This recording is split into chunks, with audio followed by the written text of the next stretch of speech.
Information gleaned from dark pools by players like a Citadel or a Virtu gives them an upper hand in terms of pricing to the disadvantage of the retail investor. Can you address that?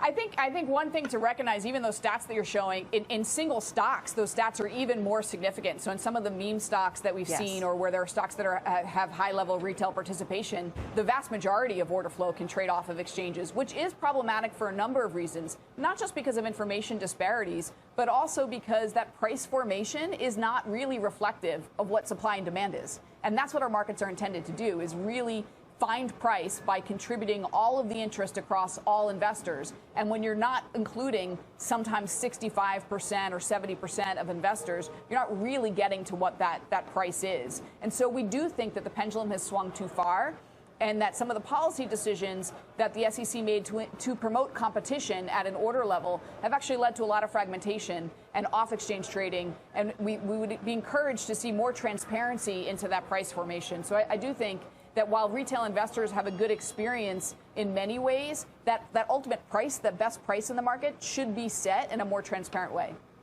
If you place a market order, a retail market order, 90–95% do not go to the lit exchanges, do not go to NASDAQ or New York Stock Exchange. They go to wholesalers. And they don't have order-by-order competition.